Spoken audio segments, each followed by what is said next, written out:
राबड़ी के सरकारी बंगले के मुद्दे पर जेडीयू का हमला। जेडीयू नेता नीरज कुमार का बयान सामने आया। सरकारी बंगला खाली करना कोई राजनीति नहीं, कानून है। राबड़ी जी, आपके नाम से 39 नंबर सेंट्रल पूल में मकान आवंटित है, फिर भी बंगला ना खाली करना सरकारी संसाधनों का खुला दुरुपयोग है। राबड़ी जी, सरकारी बंगले पर कब्जा छोड़िए।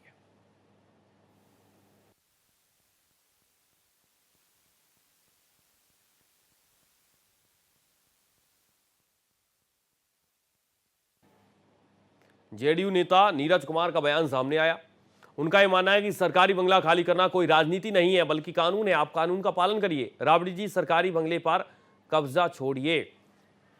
आशुतोष हमारे साथ फोन लाइन पर ज्यादा जानकारी के साथ जुड़ चुके हैं। आशुतोष, एक तरफ नीरज कुमार का यह मानना है कि आवास को खाली करिए, तो दूसरा सबसे बड़ा महत्वपूर्ण सवाल यह भी है कि जब नोटिस नहीं मिला और नोटिस मिलने के पहले ही राबड़ी देवी यहां पर अपना जो सामान है वो दूसरी जगह शिफ्ट कर रही है, इसको लेकर जानकारी और क्या सियासत इस वक्त इस पूरे मामले पर देखी जा रही है? देखिए सूर्या, इसको ऐसे समझने की जरूरत है। करीब 1 महीना पहले राबड़ी देवी को स्टैंड रोड 39 नंबर का जो बंगला है वो अलॉट किया गया था, और सामान्य प्रक्रिया यह है कि यदि आपके नाम से कोई भवन अलॉट होता है तो आप स्वेच्छा से वहां चले जाए। कल देर रात जिस अंदाज में दो क्या कहें 3-4 ट्रकें जिस अंदाज में राबड़ी आवास यानी सर्कुलर रोड से निकली, उसके बाद कयासों का बाजार गर्म हो गया कि क्या राबड़ी देवी आनंद फानन में रात में कहीं शिफ्ट कर रही हैं। लेकिन जब स्टैंड रोड को खंगाला गया तो वहां कोई हलचल नहीं थी। तो ऐसी स्थिति में कई तरह के अनुमान लगाए जा रहे हैं। क्या राबड़ी देवी जो अपना निजी भवन महुआ बाग में बन रहा है वहां सामान को शिफ्ट करना चाहती है, ये भी सवाल खड़े हो रहे हैं। जहां तक नीरज कुमार के बयान की बात करें तो वो सामान्य प्रक्रिया का हवाला दे रहे हैं कि जिसके नाम से जो भवन आवंटित होता है उसमें स्वेच्छा से उन्हें चले जाना चाहिए। हालांकि नहीं जाने की स्थिति में नोटिस दिया जाता है, यानी भवन निर्माण विभाग नोटिस करता है और ये सुनिश्चित करता है कि आप 15 दिन 20 दिन 1 महीने में इस भवन को खाली कर दें। तो 1 महीना पहले स्टैंड रोड अलॉट तो जरूर कर दिया गया, लेकिन राबड़ी देवी उस भवन में नहीं गई। इसको लेके भवन निर्माण की तरफ से कोई नोटिस नहीं आया है। और ऐसी स्थिति में देर रात यानी रात के अंधेरे में जिस अंदाज में सामान बाहर निकला है और जो वीडियो फुटेज आप देख रहे हैं, इससे कई तरह के कयास लगाए जा रहे हैं। और इसी को आधार बनाकर एनडीए के नेता, चाहे वो जेडीयू हो चाहे बीजेपी हो, दोनों तरफ से हमला तेज कर दिया गया और ये कहा गया है कि जब आपका भवन आवंटित है तो क्यों नहीं उस भवन में आप शिफ्ट हो रहे हैं। तो इस तरह के सवाल खड़े हो रहे हैं और कयासों का बाजार गर्म है।